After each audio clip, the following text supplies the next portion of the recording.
নমস্কার, আমি astrology professor Shri Swastik Das. জ্যোতিষশাস্ত্র অনুযায়ী বা হিন্দু শাস্ত্র অনুযায়ী আমাদের সামনে রথযাত্রা আসতে চলেছে। এই রথযাত্রার দিনটি আমাদের অত্যন্ত শুভ এবং পবিত্রতম একটা তিথি।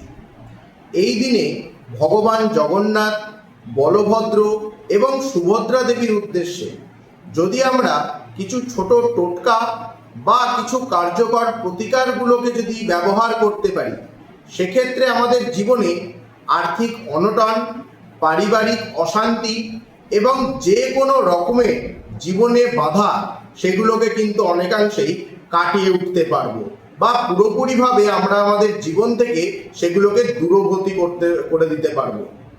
তাহলে এই রথযাত্রার দিন আমরা কি কি উপায় করলে এই সমস্ত সমস্যাগুলো থেকে বেরিয়ে আসতে পারবো, চলুন জেনে নেওয়া যাক। প্রথম টোটকা, রথযাত্রার দিন সবাই সকালবেলায় ঘুম থেকে উঠে স্নান করে নেবে এবং পরিষ্কার জামা কাপড় পরিধান করবে।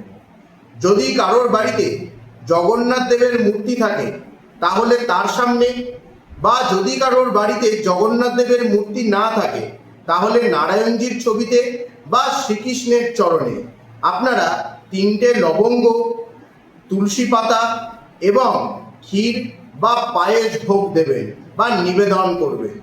এইটা করলে দেখবেন পারিবারিক সুখ সমৃদ্ধি এবং আর্থিক সমৃদ্ধি দুটোই কিন্তু আপনাদের পরিবারে মজুদ থাকবে।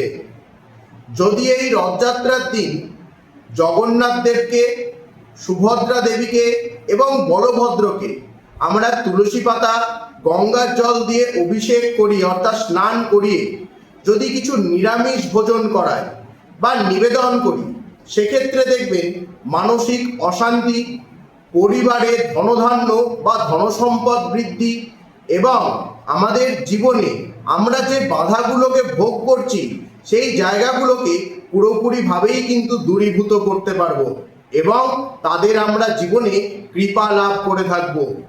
তাহলে এই টোটকাগুলো যদি আপনারা করেন, সেক্ষেত্রে দেখবেন অবশ্যই আপনাদের জীবনে যাবতীয় যা কিছু ঝঞ্ঝাট থাকুক সেগুলো থেকে কিন্তু বেরিয়ে আসতে পারবেন।